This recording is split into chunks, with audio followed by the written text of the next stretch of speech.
પાર્ટમાં આવી જશે. આવતા વખતે હું ચાર્ટ પાછો જગતનો જે ચાર્ટ જે છે ક્લાસમાં તો સમજાવું છું, કે અહીં પણ આપણે લઈ લઈશું. બધી ફિલોસોફી આવી જાય એની અંદર, એવો એ ચાર્ટ છે. એ વલ્લભ વેદાંત તમારા ક્લાસીસમાં અને એમાં તો આપીએ જ છીએ, પણ છતાં અહીં પણ આપણે લઈ લઈશું. પ્રપંચ વિવેક છે તો પ્રપંચનો સવાલ છે. બધા પ્રશ્ન બધા પ્રપંચમાં જ છે. એ જીવ ભગવાનનો અંશ છે એમાંય કોઈને વાંધો નથી. હવે વ્યાપકતા અને અંશાત્મકતા એમાં કંઈ વાંધો છે, બાકી જીવ પણ શાશ્વત ભગવાનનો અંશ છે, સત્ય છે, એમાં તો કોઈ શંકરાચાર્ય પણ ના ન પાડે સત્ય હોવામાં. પ્રપંચ સત્ય નથી, અહીંયા પ્રશ્ન છે. પ્રપંચ પાછું કેટલાક સત્ય માને છે તો મહાપ્રભુજીની જેમ બ્રહ્માત્મક માનતા નથી. રામાનુજ માધવ આદિ ભક્તિ માર્ગી એવા છતાં પણ બ્રહ્માત્મક પ્રપંચ નથી માનતા, બ્રહ્મથી અલગ માની રહ્યા છે. તો ત્યાં પણ એ દ્વૈત માની રહ્યા છે ત્યાં, તો એ પણ પાછો પ્રશ્ન છે. પછી મહાપ્રભુજી શું કરી રહ્યા છે કે મહાપ્રભુજીના માર્ગમાં જઈએ તો મહાપ્રભુજી આ રીતે વિવર્તાત્માનું થઈ ગયું. નાપી અદષ્ટ દ્વારા જાત, અદષ્ટ દ્વારા જાત એટલે કર્મને કારણે જગત પ્રકટ થાય છે. કર્મ તો અક્ષર બ્રહ્મનું જ રૂપ છે. કર્મ મહાપ્રભુજી કહે છે અક્ષર તો અક્ષરનું જ રૂપ છે કર્મ. તો કર્મથી કર્મને કારણે જો સૃષ્ટિ હોય તો પણ કર્મ કોણ છે? બ્રહ્મ છે. તો એ પણ બ્રહ્મનું જ રૂપ હોવાથી બ્રહ્મવાદનું જોડાણ થઈ શકે છે. એનું પણ અદષ્ટ દ્વારા જાત એટલે નાપી અસત સત્તા રૂપ. અસત સત્તા પણ થઈ શકે. કેવી રીતે થઈ શકે કે બ્રહ્મ પોતાને તિરુભાવ શક્તિથી જ્યારે પોતાના સ્વરૂપનો તિરોભાવ કરે ત્યારે સત્તા નથી એવું લાગે, બ્રહ્મ નથી એવું લાગે. બ્રહ્મ એવો અદ્રશ્ય પણ થઈ જાય ને તો તિરોભાવ પણ કરી શકે પોતાનો. જગતનો તિરોભાવ કરી દે ત્યારે જગત નથી એવું લાગશે, અસત સત્તા રૂપ લાગશે. તો આ રીતે મહાપ્રભુજીએ આ બધા જ વાદોનું જેને આપણે નિરાકરણ કરીએ છીએ, બધા વાદનું જોડાણ પણ શક્ય છે.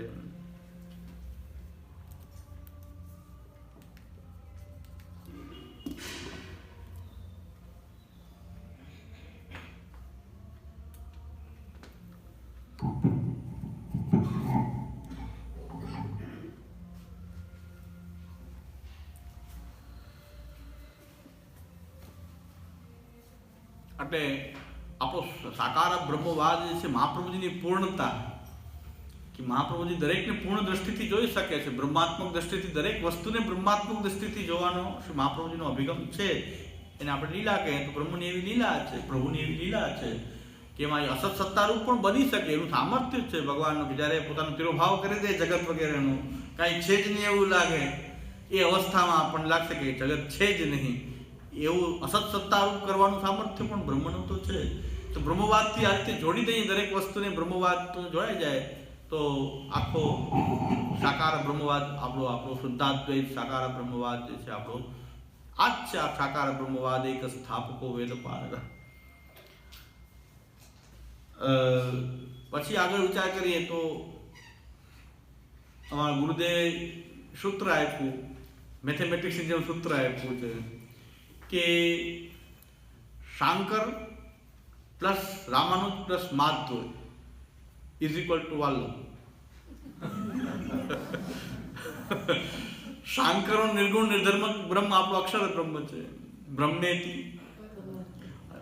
માધવનો રામાનુજનો સિદ્ધાંત પરમાત્મા રૂપે જોવાનો છે. દરેકની અંદર પરમાત્મા રૂપે એ રહેલો છે. જગતની અંદર અંતસ્થિત નારાયણ છે, અંતર્યામીના રૂપમાં રહેલો છે. જગત એના શરીર જેવું છે, એની અંદર સ્થિત નારાયણ છે. એટલે સર્વવ્યાપક, એટલે બ્રહ્માત્મક છે. ડાયરેક્ટ બ્રહ્મનું એ બ્રહ્માત્મક નથી, પણ અંતસ્થિત નારાયણ બિરાજે છે. દરેક વસ્તુમાં અંતસ્થિત નારાયણ છે પરમાત્મા. એ રામાનુજનો સિદ્ધાંત છે. રામાનુજનો સિદ્ધાંત એટલે શાંકરોનો આપણો તો નિર્ગુણ નિર્ધર્મક બ્રહ્મ એટલે આપણો અક્ષર બ્રહ્મ પ્લસ રામાનુજનો પરમાત્મા અને માધવનો ભગવાન, માધવનો દ્વૈત રૂપ ભગવાન. તો એ ત્રણેયને ભેગા કરીએ તો આપણો સાકાર બ્રહ્મવાદ વાલ્લભ મત થઈ જાય. સાકાર બ્રહ્મવાદ થઈ જશે કે આપણે ત્યાં બ્રહ્મેથી પરમાત્મેથી ભગવાનથી. કોઈ બ્રહ્મના પાસાને જ હાઇલાઇટ કરી રહ્યું છે, પરમાત્મા ભગવાન મિથ્યા, કઈ વાંધો નહીં, આપણે સુધારો કરીએ. પ્લસ રામાનુજ આવ્યા, પરમાત્માનું સ્થાપન કર્યું, પ્લસ માધવ ભગવાનને લાવી રહ્યા છે. તો ત્રણેયને ભેગા કરીએ તો મહાપ્રભુજીનો મત વાલ્લભ મત થઈ જશે. બ્રહ્મેથી પરમાત્મેથી ભગવાનથી શબ્દથી. આ વાલ્લભ વેદાંત છે. કે મહાપ્રભુજી પૂર્ણ પુરુષોત્તમ. મેં કીધું પૂર્ણ પુરુષોત્તમ આ રીતે બધા અપૂર્ણ રીતે જોઈ રહ્યા છે. મહાપ્રભુજી પૂર્ણતાથી જોઈ રહ્યા છે, દરેકને ભેગા કરીને જોયે છે. એવા પૂર્ણ પુરુષોત્તમ છે વલ્લભાચાર્ય છે. એવા પૂર્ણ પુરુષ એ શ્રી વલ્લભાચાર્ય કે પૂર્ણતા કરી રહ્યા છે, સર્વની પૂર્ણતાની દ્રષ્ટિથી જોયે છે. પૂર્ણમિદમ પૂર્ણમદઃ પૂર્ણાત પૂર્ણમુદચ્યતે પૂર્ણસ્ય પૂર્ણમાદાય પૂર્ણમેવાવશિષ્યતે. બ્રહ્મનું પૂર્ણ રૂપ જે છે એ શ્રી આચાર્યના હૃદયમાં રમી રહ્યું છે. તો દરેકને ખાલી એક પાસા ઉપર સ્ટિક થઈ જાવ તો અલગ અલગ મત પ્રકટ થાય છે, પણ બધાને ભેગા કરી દેવામાં આવે તો શ્રી મહાપ્રભુજીનો વાલ્લભ મત થઈ જાય છે. તો બ્રહ્મેથી પરમાત્મેથી ભગવાન શબ્દ છે. એટલે મારું બનાવેલું સૂત્ર નથી, આ ગુરુદેવ આપેલી વિદ્યાર્થી રામાનુજ મહાજન શાંકર મિશ્રણ કરી દેવું એટલે વાલ્લભ મત થઈ જશે. આમાં આપણો વિરોધ ક્યાં છે, દ્વેષ ક્યાં છે શાંકરો સાથે? આપણો શાંકર મત સાવ છે જ નહીં, એવું કંઈ દ્વેષ નથી, ન રામાનુજ સાથે ન માતું સાથે છે. એ લોકોને હોય તો ભલે હોય, એવું એને હોય તો આપણે શું કરીએ? આપણને એવો દ્વેષ નથી, નિરાકરણ કરવા છતાંય દ્વેષ નથી, કારણ અમે એડ કરીએ છીએ. શાંકર મતમાં રામાનુજ મત, રામાનુજ મહાધુ, આ બધાને અમે એક નજરથી જોઈ રહ્યા છીએ કે એ બ્રહ્મના અંદર બધા જ બ્રહ્મવાદમાં બધા જ સમાવિષ્ટ થઈ શકે છે. અને બીજું હજી આપણે આગળ વિચાર કરીએ તો આ બધા પણ જે વેદ વિરુદ્ધ દર્શનો છે એને પણ સાકાર બ્રહ્મવાદી રૂપ આપી શકાય છે, એવી દ્રષ્ટિ શ્રી આચાર્યચરણની છે. એવી આ સાકાર બ્રહ્મવાદમાં એવી શક્તિ છે કે પરમાણુજન્ય કે ના પ્રાકૃત નાપી પરમાણુજન્ય નાપ્ય દર્શ દ્વારા જાત નાપી વિવર્તાત્મા નાપી અસત્તા રૂપ, જે ના પાડીએ છીએ એ પણ પાછું આ દ્રષ્ટિથી બ્રહ્મવાદ દ્રષ્ટિથી જોઈએ તો એને પણ પાછું બ્રહ્મવાદી સ્વરૂપ આપણે આપી શકીએ છીએ. એવી આપણી અંદર જેને કહેવાય છે ફ્લેક્સિબિલિટી આપણા માર્ગમાં છે. કોઈ પાછો આનો આવો અર્થ ન કરે કે મહાપ્રભુજી બધાને ભેગા કરી દીધા એટલે પોતાનું કંઈ નવું નથી. કંઈ કે મહાપ્રભુજી કહે છે મારું નવું કંઈ છે જ નહીં, જે શાસ્ત્ર કહે છે એ મારો મત છે. મહાપ્રભુજી પોતે કહેવા માંગતા નથી કે મારું કંઈક નવું છે, જે શાસ્ત્રનો મત હતો એ મારો મત છે. હું તો શાસ્ત્રનો મત જે ભૂલાઈ ગયો છે એને પાછા બહુ બે જણા લડતા હોય બધાને ભેગા કરીને બેસો આ રીતે સમાધાન, બધા દર્શનોનું સમાધાન શ્રી આચાર્યચરણ કરી રહ્યા છે. બધા ઝઘડોમાં તમે બધા સાકાર બ્રહ્મવાદમાં બધાને સ્થાન મળી શકે, બધા શાંતિથી ભક્તિ કરો, ઝઘડવાનું છો. આપણો માર્ગ તો આવો જ છે, આપણા આચાર્યચરણ આવા જ છે. બધાની સાથે બેસાડી શકે, સાકાર બ્રહ્મવાદમાં બધાને બેસાડી શકે. એ આપણા માર્ગની વિશેષતા છે, શ્રી વલ્લભાચાર્યચરણની વિશેષતા છે. ઇત્યાદિ શ્રુતિભિઃ બ્રહ્માત્મક પ્રપંચો ભગવત કાર્ય ઇતિ સિદ્ધાંતો. આ બધા શ્રુતિ વચનોથી બ્રહ્માત્મક આ પ્રપંચ છે એ ભગવાનનું કાર્ય છે ઇતિ સિદ્ધાંતો. અવિકૃત પરિણામ વાદ સ્વીકારાત. અવિકૃત પરિણામ, આ બ્રહ્મનો જ અવિકૃત પરિણામ છે. અવિકૃત પરિણામ એટલે સોનામાંથી ઘરેણા બને એનું ઉદાહરણ છે. સોનામાંથી ઘરેણા બને એના નામ રૂપ અલગ હોઈ શકે પણ સોનું સોનું જ રહે છે.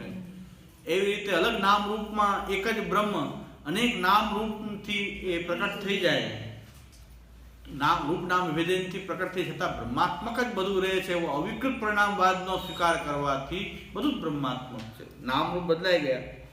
શાંકરોનો સિદ્ધાંત શું છે કે કોઈ પણ વસ્તુના 5 પાસા હોય. શાંકરો એમ કહે છે કોઈ પણ વસ્તુના 5 પાસા હોય, સત ચિત આનંદ નામ રૂપ. આ ચશ્મા છે તો ચશ્માનું હોવું એ સત થઈ ગયું. ચશ્માનું જ્ઞાન થઈ રહ્યું છે, ચશ્માનું સાથે કોઈ જ્ઞાન પણ જોડાયેલું છે, એનો ચિદંશ છે. આ ચશ્મા અનંત ચશ્મા હોય, આખા વિશ્વમાં જેટલા પણ ચશ્મા અનંત ચશ્મા એનો આનંદ છે. ચશ્મામાં જે કંઈ સુખ રહેલું છે કંઈ એ સુખ પણ આનંદ છે. ચશ્મા પહેરવાથી જે સુખ થાય છે એ પણ આનંદ છે. અનંતતા છે એ પણ આનંદ છે. તો સત ચિદ અને આનંદ એ 3 તો બ્રહ્માત્મક થઈ ગયું. અને આ આકાર છે, આ 2 કાચ ને પ્રેમ ને આ બધું જે આકાર છે એનું રૂપ છે. આને ચશ્મા કહેવાય એવું જ આપણી મગજમાં ઇમ્પ્રેશન છે. એ ઉપનેત્ર કયો, ચશ્મા કયો કે સ્પેક્ટિકલ્સ કયો, જે કાંઈ કયો નામ, એનાથી જે કાંઈ તમે જે વ્યક્ત કરીને હૃદયમાં જે આપણે મગજમાં જે ઇમ્પ્રેશન ઊભી થાય કે આવા આકારવાળી વસ્તુને ચશ્મા કહેવાય, એને નામ કહેવાય. નામ એટલે ખાલી ચશ્મા એ નામ નથી, ચશ્માની જે ઇમેજ ઊભી થાય છે આપણી અંદર એ નામ. તો કોઈ પણ વસ્તુના ગમે તે વસ્તુના 5 પાસા હશે. આ શાંકરનો સિદ્ધાંત છે, શાંકર વેદાંતનો સિદ્ધાંત છે કે સત ચિત આનંદ નામ રૂપ, એમાં નામ અને રૂપ મિથ્યા છે, પછી વધશે શું? સચ્ચિદાનંદ એ બ્રહ્મ, કેવલ બ્રહ્મ. આ શાંકરનો સિદ્ધાંત છે. સાવ સરળતાથી શાંકર વેદાંત સમજવાની આ પદ્ધતિ કે 5 પાસા છે, એમાં નામ રૂપ મિથ્યા છે, બાકી 3 પાસા સત્ય છે. સચ્ચિદાનંદ સત્ય છે, ચશ્માનું આ રૂપ છે એ ખોટું છે, મિથ્યા છે.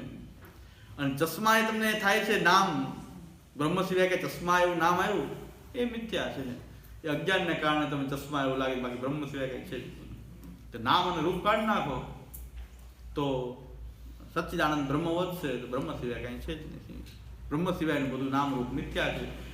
મહાપ્રભુજીએ મંગલાચરણમાં જ રૂપ નામ વિભેદેન જગત ક્રીડતી યોગ્ય. તમે નામ રૂપને મિથ્યા કહો છો, અમે એને જ સત્ય કહી રહ્યા છીએ. નામ રૂપ નામ વિભેદેન જગત ક્રીડતી. આ પ્રહાર ક્યાં થઈ રહ્યો છે? શાંકરોની આ જે મેઇન થીમ જે છે કે નામ રૂપ જ મિથ્યા છે. મહાપ્રભુજી મંગલાચરણમાં જ કહે છે નમો ભગવતે તસ્મૈ કૃષ્ણાય અદ્ભુત કર્મણે રૂપ નામ વિભેદેન જગત ક્રીડતી યોયત. તો જગત ક્રીડતી, તો રૂપ નામ વિભેદેન, તો રૂપ નામ જ મિથ્યા છે શાંકરોને ત્યાં. મહાપ્રભુ કહે છે ના નહીં, તો એ રૂપ નામ છે એ જ તો વિસ્તાર સ આત્માનમ સ્વયં આકૃત ન્યાયથી અવિકૃત પરિણામવાદ સ્વીકારા, અવિકૃત પરિણામવાદના સ્વીકારતી.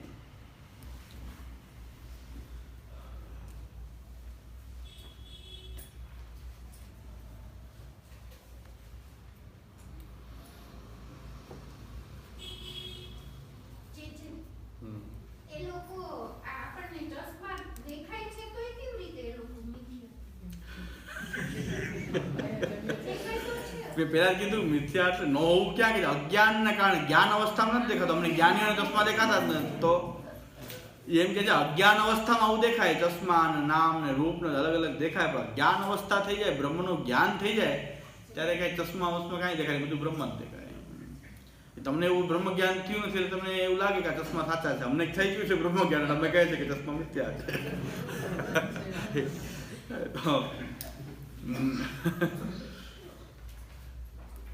શાંકર વેદાંત ભણવાની માટે જે લાયકાત છે, શંકરાચાર્ય કે બધા આમાં ચાલે એમ જ નથી.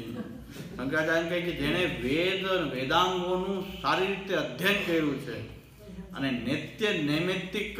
નિત્ય કર્મો, નૈમિત્તિક અને કામ્ય અને પ્રાયશ્ચિત કર્મો, એમાં કામ્ય કર્મો અને નૈમિત્તિક કર્મ છોડીને નિત્ય કર્મ અને પ્રાયશ્ચિત કર્મ કરી જેને અંતઃકરણ જેને શુદ્ધ કરી દીધું છે. ઇહા મુત્રાદ ફલ ભોગ વિરાગ શમદમાદિ સંપત્તિ, અને જેને કહેવાય છે કે નિત્યાનિત્ય વસ્તુ વિવેક મુમુક્ષુતા, આટલા લક્ષણ જેની અંદર હોય એ તમે એન્ટ્રી આ વેદાંતમાં એન્ટ્રી તમને મળે કે તમે ત્યારે વેદાંતનો અભ્યાસ કરવા માટે એમ કહે છે. એટલે આવી હવે તમે એમ કહો કે મને એમ લાગે છે કે આ તો ચશ્મા સત્ય લાગે છે, પણ તમારે એની માટે તો પેલા વેદ વેદાંત સહિત એનું ખૂબ અધ્યયન કરવું જોઈએ અને બધા નિત્ય કર્મ કરીને તમારા અંતઃકરણને શુદ્ધ કરવું પડે. પાછું તમે બ્રાહ્મણ હોવા જોઈએ અને પછી નિત્યાનિત્ય વસ્તુ વિવેક, તમને નિત્ય શું છે અનિત્ય શું છે એનો વિવેક હોવો જોઈએ. ત્યાર પછી ઇહા મૂત્રાર્થ ફલ ભોગ વિરાગ, આ લોકના અને પરલોકના કોઈ ફલમાં તમારો રાગ ન હોવો જોઈએ. હા, શમ દમાદિ ષટ સંપત્તિ, તો શમ દમ તિતિક્ષા ઉપરતિ, આ બધા જે ગુણો છે એને તમારે વિકસેલા હોવા જોઈએ. સહન કરવું, તિતિક્ષા, ઉપરતિ, બધેથી મન હટી જવું, તો આ બધા લક્ષણ હોવા જોઈએ. સમાધિ, એ સમાધિનો અભ્યાસ સુધી પહોંચવું જોઈએ. અને છેલ્લે મોક્ષુતા, તમને કેવલ મોક્ષની જ ઈચ્છા હોય, બીજી કોઈ ઈચ્છા રહી ન હોય, ત્યારે તમે આમાં અમારા એન્ટ્રી પ્રાપ્ત કરી શકો. તમે કહો છો કે મને તો આ સત્ય લાગે છે, પણ તમને તો લાગે ને તમારે આ બધી ક્વોલિટી હજી ક્યાં છે? આ તો પૂર્ણ જ્ઞાન થાય ત્યારે નામરૂપ મિથ્યા લાગવાનું. એની માટે તમારે તો હજી તો આ બધું કરી પછી એન્ટ્રી લેવાની છે, પછી શ્રવણ મન નિધિધ્યાસન સાધન કરવાનું છે. અને એ શ્રાવણ મન નિધિધ્યાસન રૂપ સાધન થઈ જાય ત્યારે છેલ્લે અહમ બ્રહ્માસ્મિની સાધના કરી એમાંથી અહમ અને અસ્મિ હટીને ખાલી બ્રહ્મમય થઈ જવામાં આવે ત્યારે તમને થશે કે ચશ્મા નથી.